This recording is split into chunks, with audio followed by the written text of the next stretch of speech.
The rain was falling like divine punishment on Elmwood, Ohio, a forgotten town where the sky always seemed gray and the air smelled of rust and despair. It was a cold Thursday night, and Lucy's Diner, a small, crooked building on the corner of Maple Street and Route 47, was weathering the storm like a wounded soldier.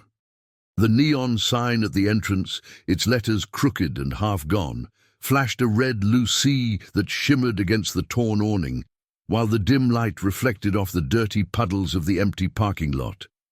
Inside, Lucy Carter, a 42-year-old woman with calloused hands and eyes that bore the weight of 1,000 sleepless nights, scrubbed the Formica counter with a damp cloth, her movements slow and automatic, as if each scrub was an attempt to erase the problems that suffocated her. Her face was a map of lost battles. Deep wrinkles cut her forehead, dark circles sank under her brown eyes, and her lips, once full of smiles, now tightened into a thin line of tension. The cashier next to her, a relic from the 1980s with worn keys, was open, displaying her defeat. $1 in crumpled bills, 72 cents in scattered coins, and a 5 she had found on the floor that morning, dirty with mud and hope. The diner's rent, $1,200, was due in 3 days, and Lucy knew she couldn't afford it. The bank had sent a final letter in red letters screaming, "Notice of collection," and Harold Grayson, the landlord, had called hours before, his greasy voice dripping down the phone like oil.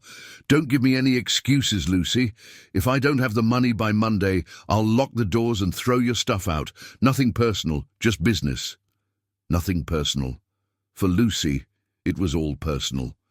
That diner wasn't just a building. It was the battle cry she had given against a life of misery, the dream she had built with every penny she had sweated, every shift she had worked, every tear she had swallowed. It was the place where she had promised her daughters, Emma and Grace, aged 12 and 9, that they would have something better than the filthy alleys of Cleveland where she had grown up. But now, as the rain beat down on the cracked windows and the wind howled like a hungry wolf, Lucy felt the dream slipping through her fingers. In the back of the diner, Emma and Grace slept on old mattresses, tossed between boxes of mouldy supplies and a broken heater, their skinny little faces hidden under blankets too thin for the cold. They had been there since the eviction from their apartment 4 months earlier, when the money had run out and the world had collapsed around them. Lucy stopped scrubbing the counter and stared at her reflection in the foggy glass of the window. The woman staring back at her was a stranger. Dull brown hair tied up in a messy bun, pale skin marred by fatigue, shoulders bowed as if they carried the weight of an entire building. "How did I get here?" she whispered, her voice almost lost in the patter of the rain. The answer came in sharp pieces. Her childhood on the dirty streets of Cleveland, chasing garbage cans, while her grandmother, Margaret, fried corn fritters for neighbors for spare change. The years of brutal labor, washing dishes in stinking diners and scrubbing toilets in roadside motels, scraping together every dollar to open Lucy's Diner 7 years earlier. The glory day when he'd cut the ribbon in front of 10 curious customers, his chest bursting with pride. And then the fall. The customers disappearing when the local factory closed, the freezer breaking down, the creditors knocking on the door like vultures. The kitchen stock was a cruel joke. 6 rusty cans of corn, a bag of withered potatoes that looked like rocks, and a piece of ground beef that smelled of better days. The night before, she'd made a thin soup for her daughters, their eyes fixed on her with a confidence that overwhelmed her. "Is everything going to be okay, Mom?" Emma had asked, her voice soft but firm. Lucy had smiled, lying as she did every day, but the lump in her throat grew tighter by the hour. Everything wasn't going to be all right. The meat supplier had cut off credit, the electricity bill was 2 months overdue, and Grace's cough medicine, a dry cough that tore through the silence of the night, had run out weeks before. She was failing, with her daughters, with the diner, with herself. It was then that the door creaked. a sharp, shrill sound that cut through the air like a stab wound. Lucy turned quickly, her heart racing, the instincts of someone who had survived years of danger on the streets on high alert. A man entered, stumbling on the front step, his lean, bent figure drenched by the rain. He was old, perhaps in his 70s, with a matted grey beard that dripped water and deep-set eyes that looked like dark pits dug by suffering. His coat, a brown rag torn at the seams and stained with mud, shook as he leaned on the doorframe panting, his bony fingers gripping the wood as if it were his salvation. "Please," he muttered, his voice hoarse and cracked like gravel under boots. "I forgot my wallet at home. I'm starving. I just need something hot. Anything." Lucy froze, the cloth slipping from her hands and falling onto the counter with a wet sound. Every cell in her body was screaming to say no. She had no food to waste, no money for charity, nothing but crumbs for herself and her girls. But then she saw his fingers, trembling violently as they tried to hold his coat closed against the freezing wind, and a memory struck her like a bolt of lightning. She was 10 years old, starving, her bare feet burning on the hot Cleveland asphalt, begging for scraps at a corner diner while her grandmother worked in the kitchen for $1 an hour. "Never let someone go hungry if you can help it, Lucy," Margaret had said, her eyes shining with tears as she handed her a piece of dry bread stolen from the leftovers. Those words were an anchor, an oath that Lucy carried in her chest, but now they were also a chain pulling her down to the bottom of the well. "You can sit over there," she said at last, pointing to a torn vinyl stool in the corner of the diner, her voice hoarse with fatigue and defeat. "I'll get you something." As she walked to the kitchen, her footsteps heavy on the sticky floor, Lucy felt the weight of irony crush her. She, who could barely feed her own daughters, was serving a stranger. It was madness. It was suicide. But it was also the only thing stopping her from losing herself for good. In the diner's tiny kitchen, the old stove wheezed like a wounded animal as Lucy heated the last piece of ground beef in a dented pot, mixing it with the wilted potatoes and a can of corn she had opened with a broken opener. The smell was faint, more steam than food, but it was all she had. As she stirred the stew with a chipped wooden spoon, her thoughts swirled in a whirlpool of guilt and anger. She imagined Emma and Grace waking up in the morning, stomachs rumbling, wide eyes asking for breakfast, and her with nothing to offer but cold water and empty promises. Grace coughed all night, a dry, insistent sound that pierced the thin walls, and Lucy knew that the girl needed a doctor, a luxury as distant as a winning lottery ticket. She returned to the lounge with the steaming plate, a glass of murky water, and a piece of stale bread she'd found at the bottom of a drawer, covered in mold that she'd scraped off with her fingernails. "It's not much, but it's warm," she said, placing the food in front of the man. He nodded, mumbling an almost inaudible "thank you," and began to eat with a slowness that seemed like a ritual. Lucy stood, her arms crossed over her chest like armor, watching him. He introduced himself as Arthur, his voice gaining strength as the warmth of the stew brought him back to life. "Arthur Holloway," he said between spoonfuls, his eyes fixed on the plate as if it were a treasure. "I don't usually ask for help, but this rain, it caught me off guard. I lost everything today." There was something in his tone, a note of dignity that didn't match his torn jacket and unkempt beard. Lucy felt a dangerous curiosity growing inside her, mixed with the despair that was already consuming her. Without knowing why, she began to speak, the words coming out like a torrent that she couldn't hold back.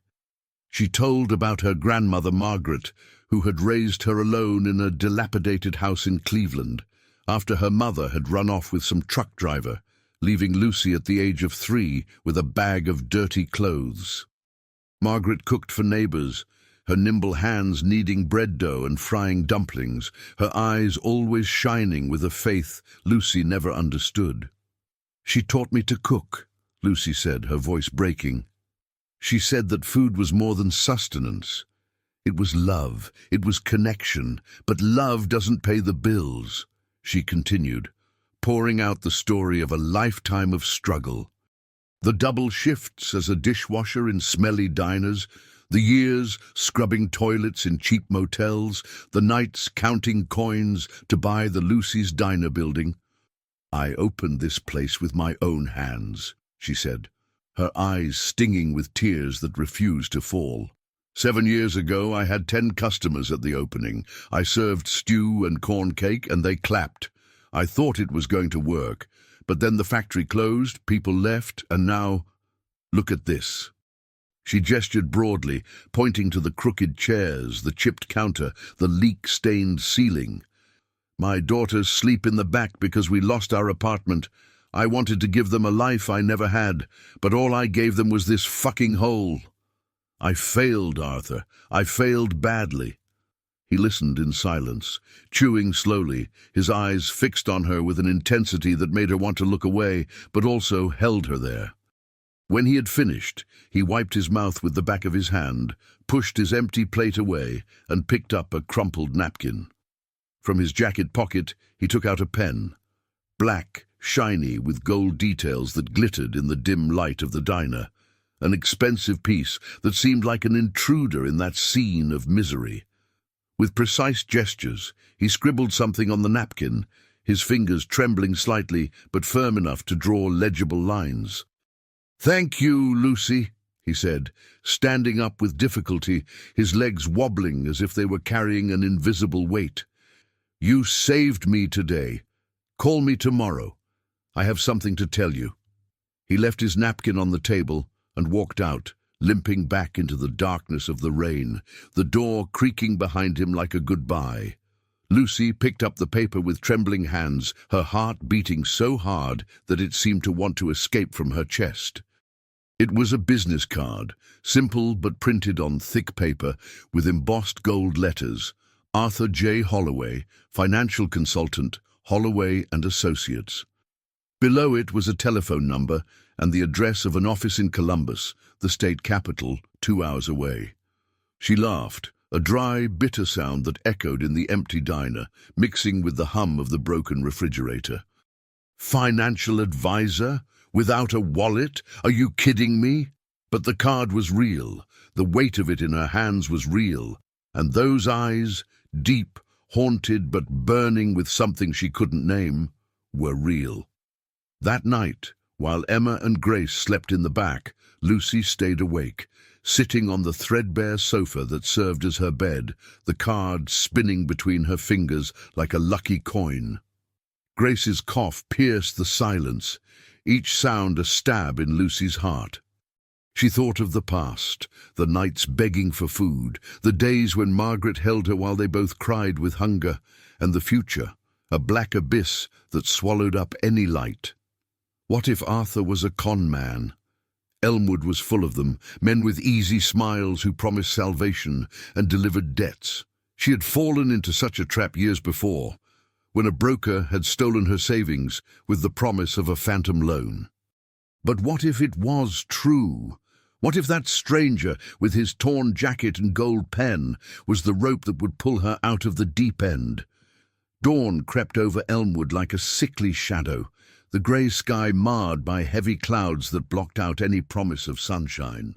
Lucy woke to the sound of Grace's cough, a dry, persistent noise that echoed through the back of the diner like a funeral drum. She got up from the dusty sofa, her body stiff with pain, her muscles screaming after another night of broken sleep. She ran to her daughters, her heart squeezing, and found Grace curled up on the mattress, her pale little face glistening with sweat, despite the damp cold that seeped through the poorly sealed walls. "It's all right, my love. Take a deep breath," Lucy whispered, rubbing the girl's thin back with trembling hands. But the lie burned on her tongue like acid. Nothing was right. Grace's cough was getting worse every night, a sound that tore at Lucy's silence and nerves, and the only medicine they had, a generic syrup bought with spare change months before, had dried up in the empty bottle that still lay in her handbag, a cruel reminder of their impotence. Emma woke up to the noise, sitting up on the mattress next to her, her brown eyes wide with fear and exhaustion. "Mom, she needs a doctor," said the little girl, her voice too firm for a 12-year-old, carrying a maturity forced upon her by circumstances. Lucy swallowed, her stomach churning. A doctor meant consultations, tests, medicines, $50 at least, maybe $100. Money she didn't have even in her dreams. "I'll manage, Emma," she replied, forcing a smile that didn't reach her eyes. But Emma didn't smile back. She just nodded, her lips tight, and went back to bed, pulling the thin blanket over her shoulders as if it could block out the weight of the world. The day progressed with crushing slowness. Lucy opened the diner at 7, turning the sign from closed to open with an automatic gesture, but the hall remained empty. The rain had stopped during the early hours, leaving a frosty air that kept the streets of Elmwood deserted, the neighboring stores closed, the windows dark as dead eyes. She was wiping down tables that no one had dirtied, wiping down the counter that was already shiny from scrubbing, trying to occupy her hands while her mind collapsed. Arthur Holloway's card was in her jeans pocket, a piece of paper burning against her thigh. A beacon of hope or a death trap, she couldn't tell. She thought of Harold Grayson's threat, his voice on the phone, slimy and full of contempt. "I'll lock the doors on Monday, Lucy. I don't care where your girls sleep." I thought of the meat supplier, a thin man with a thin moustache, who had cut off credit last week with a simple, "No more, Lucy. You already owe too much." And he thought of Grace, of the cough that seemed to tear pieces out of the girl's soul. Around noon, Lucy picked up her daughter's prepaid cell phone, an old device with a cracked screen loaded with the last $10 of the month, and stared at the number on the card. "It's crazy," she muttered to herself, her fingers hovering over the keys, but madness was all that remained. She typed in the number, her heart pounding wildly, and waited as the signal beeped, each beep an eternity. "Arthur Holloway," answered a voice on the other end, deep and sure, so different from the weak, trembling tone of the night before that Lucy almost hung up on instinct. She hesitated, her throat dry, but then the words came out like a torrent. "Hi, it's Lucy, from the diner. You came yesterday, I gave you food, you left a card. I don't know what you mean by, 'call me tomorrow,' but I'm calling. Is that true? Can you help me?" On the other side, Arthur laughed, a low, warm, almost comforting sound, but with a hint of sadness that she didn't know how to interpret. "I didn't lie about the wallet, Lucy. It was a stupid slip. I left it in a cab in Columbus, running to catch a train I'd missed. I was penniless, aimless, until I found you. But I heard your story yesterday, and I saw something in you, something that reminded me of better times. I want to help you. Be at your diner at 3 in the afternoon. I'm taking some people."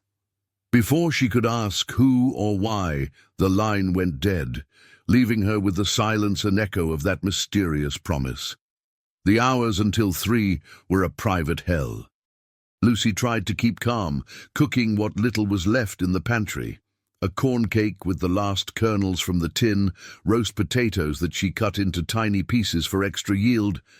But her hands were shaking so much that she dropped a knife on the floor, the clang echoing like a scream.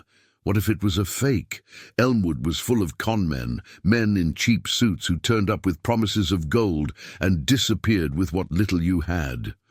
3 years earlier, she had trusted a broker who had sworn to arrange a loan to renovate the diner. He had taken $2,000 of her savings and disappeared, leaving her with an even bigger hole in her finances and in her heart. But what if Arthur had been different? That golden pen, those haunted eyes, there was something there, a story she couldn't decipher. At 3 o'clock sharp, the roar of an engine broke the silence of the street. A sleek black SUV parked in front of the diner, its wide tires glistening against the cracked asphalt, a sight as out of place in Elmwood as a diamond in a trash heap. Arthur climbed out of the passenger seat, transformed, his torn jacket replaced by an impeccable grey suit, his beard trimmed into a short greying cut, his bearing erect like that of a man used to calling the shots. Behind him came three figures, two middle-aged men, one short and bald, the other tall with black-framed glasses, both carrying leather briefcases, and a woman in a navy blue tailcoat, her blonde hair tied up in a severe bun, her eyes sharp as razors. "Lucy," said Arthur, his tone firm but with a warmth that disarmed her. "These are investors from the Franklin Group, a chain of restaurants in Ohio. I told them your story last night after I left your diner. They want to know about your work." The ground seemed to open up under her feet. Investors at Lucy's diner. She looked around, the crooked chairs with torn upholstery, the chipped counter with penknife marks, the musty smell that clung to the walls like a ghost, and panic rose in her throat, hot and suffocating. I don't have much to show for it," she stammered, but Arthur held up a hand, calm. "Serve what you have. They'll understand." There was no escape. Lucy ran to the kitchen, her heart racing, and returned with the corn cake and roast potatoes, the plates trembling in her hands. The three of them tasted it, exchanging glances and notes in silence, while she stood there, feeling like a cornered animal. Diane, the woman in blue, was the first to speak, her voice sharp as glass. "It's rustic, a bit makeshift, but it has soul. It has history. Your recipes have potential, Lucy. We want to invest 50,000 to renovate this place, 100,000 to expand. Columbus first, then Dayton, maybe Cincinnati. We'll keep your food as a base, but with structure, marketing, scale." The men nodded, the bald one pouring numbers into a pocket calculator, the bespectacled one scribbling deadlines on a pad. "We could have a branch up and running in 6 months, he said, without raising his eyes. Lucy listened, stunned, her mind spinning between disbelief and fear. She signed the papers that Diane had pushed across the counter, sweat dripping down her back, the pen shaking so much that the name came out crooked. Was it real? Was it a trap? Arthur stood beside her, guiding her with a calm that seemed almost supernatural. "Trust me, Lucy," he whispered as the investors put their briefcases away. "You deserve this." As the SUV drove off, kicking up dust in the empty street, Lucy stood in the doorway of the diner, the contract in her hands, her chest divided between relief and terror. Who was Arthur Holloway? Why had he bet so much on her, a broken woman who could barely keep the doors open? The answer seemed to dance just out of reach, but one thing was certain: something big was beginning or ending. The following months were a roller coaster of transformation and tension. Lucy's diner was reborn as a glorious version of itself. The walls were given a clean white coat of paint, the crooked chairs were replaced with polished wooden benches, the neon sign shone brightly for the first time in years, announcing Lucy's Diner in proud red letters. The smell of beef stew, cornbread, and fresh bread attracted customers from Elmwood and neighboring towns. Lines stretching around the block on weekends, cars double-parked on the narrow street. Lucy hired help. Tanya, a 29-year-old single mother with a toddler who cried when she received her first check, and Marcus, a 35-year-old ex-con with tattoos covering his arms, who proved to be a master of the grill. Emma and Grace left the mattresses in the back for real beds in a rented apartment 3 streets away, a small place but with clean walls and hot water. Grace finally saw a doctor who diagnosed mild asthma and prescribed an inhaler, putting an end to the nights of coughing that haunted Lucy. For the first time in years, she saw a future, not just survival, but a real life. Emma started talking about studying at university one day, her eyes shining with dreams that Lucy had never dared to have for herself. Grace drew the diner in new notebooks, her childlike strokes capturing the counter and tables with a pride that made Lucy's heart ache. But even with her success, a shadow loomed. Arthur appeared every week, sitting in the corner with a cup of black coffee, reviewing accounts on a spreadsheet, suggesting adjustments with almost military precision. "You have a gift, Lucy," he would say, tapping his shiny black pen on the counter. "It's not just the food, it's the way you make people feel, seen, valued, human." She smiled gratefully, but the question burned brighter with each visit. Who was he really? A financial advisor in decline? A benefactor with secrets? The answer always seemed to slip away, slippery as smoke. Then, one cold November night, the past knocked on the door with iron fists. Lucy was wiping down the counter of the refurbished diner, the hall empty after a busy day. Her muscles sore, but her chest light with the sound of the cashier ringing up. $300 in a single shift, a miracle unthinkable months before. Among the day's bills, she found a thick envelope, Harold Grayson's seal, stamped in the corner like a cattle brand. She opened it with trembling hands, and the words hit her like a punch in the stomach. An eviction notice demanding $3,000 in rent arrears from the original lease before the Franklin Group investment. "Did you think you were going to get away with this, Lucy?" The text read, its crooked handwriting full of venom. "Pay by the end of the month, or I lose everything. The building is mine, and to hell with your investors." Panic engulfed her like an icy wave.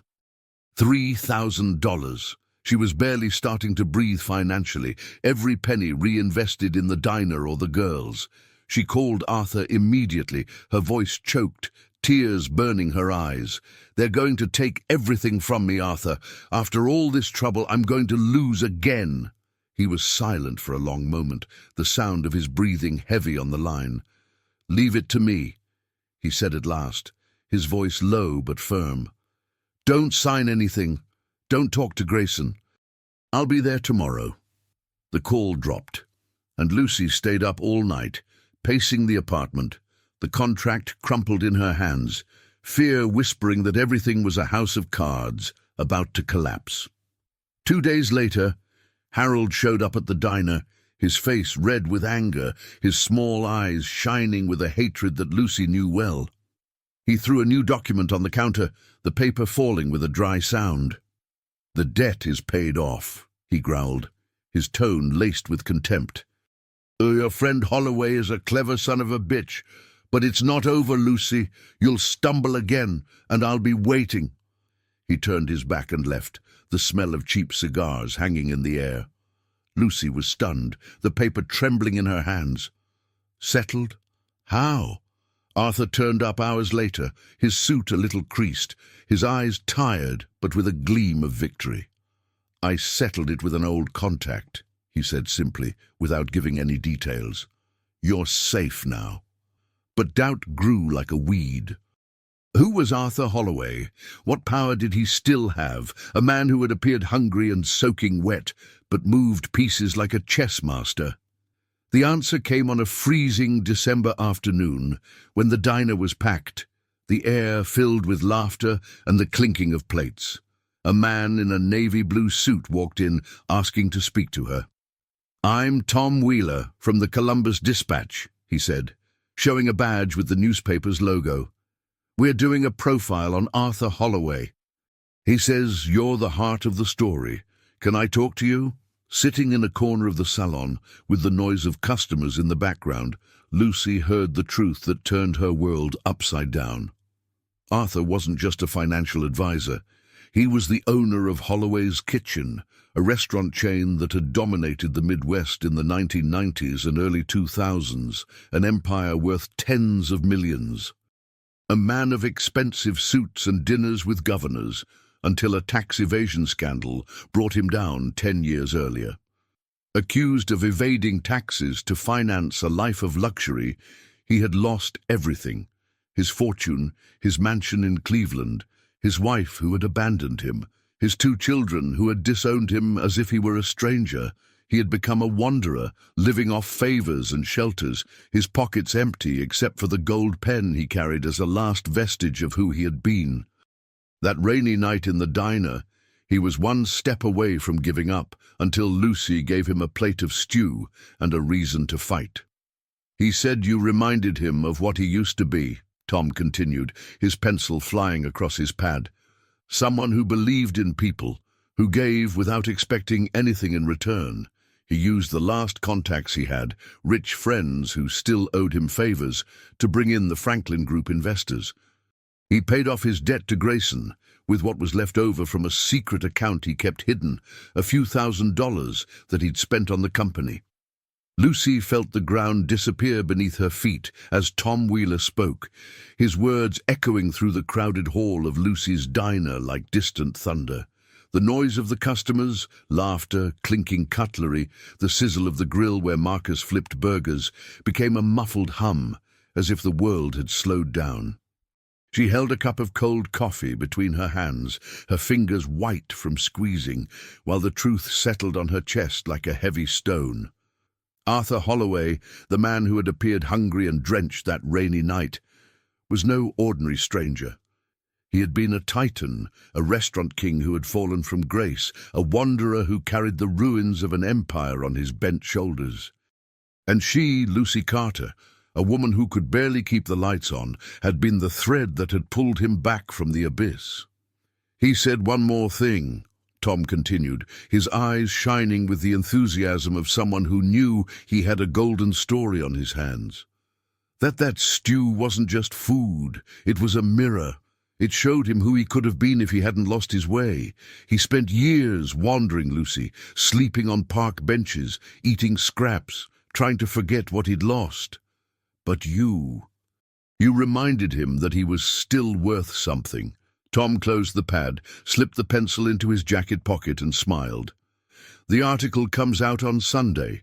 The Unlikely Angel of Elmwood. It's going to be big. Get ready for more cues." When he left, leaving the badge on the table like a trophy, Lucy stood there, paralyzed, the untouched coffee getting even colder. The diner swirled around her. Tanya giggled with a regular, an old lady with purple hair who ordered corn cake every afternoon. Marcus hummed some tune while cleaning the griddle. Emma served a tray of fries to a family of 4, her smile lighting up the corner of the room. Grace scribbled in a new notebook, her inhaler beside her like a silent guardian. Hot tears streamed down Lucy's face, tracing salty lines down to her chin, but she didn't wipe them away. For the first time, they weren't tears of despair. They were something else, relief perhaps, mixed with a pain she couldn't name. Days later, the article appeared in the Columbus Dispatch, taking up half a page with a black-and-white photo of Lucy and Arthur in front of the diner. He in his grey suit and she in a stained apron, both looking at the camera with expressions that mixed weariness and hope. The Unlikely Angel of Elmwood told it all. Arthur's glorious past, his brutal fall, the night in the diner that changed 2 destinies. The last line was a quote from him. "She gave me a plate of food when I was nobody. I just returned the favor and found my soul in the process." The text went viral, spreading across social networks and local radio stations, bringing a flood of customers wanting to taste the stew of redemption. Franklin Group called on Monday, talking about speeding up the expansion to Dayton, and the cashier rang non-stop, the sweetest sound Lucy had ever heard. But the real weight of it all fell on her one quiet night, weeks later, as she wiped down the counter of the refurbished diner. The hall was empty, the neon outside flickering softly, the smell of fresh bread still hanging in the air. Emma and Grace slept in the apartment, safe and warm, and Lucy held an old photo she'd found in a forgotten box, her at the age of 5, sitting on her grandmother Margaret's lap in a tiny kitchen in Cleveland, the 2 of them laughing as they kneaded bread dough. "Food is for bringing together, Lucy," Margaret had said so many times, her eyes shining with a simple faith that her granddaughter had never fully understood. Now, looking at the diner, the polished tables, the cheap pictures on the walls, the mural Grace had painted with chalk in the corner, Lucy understood. A plate of stew, served in a moment of desperation, had brought 2 shattered worlds together, Arthur hadn't saved her out of pure goodness, as she had thought at first. He had saved her to save himself, to prove that there was still something good beneath the scars of a lost life. And she, by opening her heart when everything was screaming at her to close it, had found not only survival, but a purpose. The diner was no longer just a business.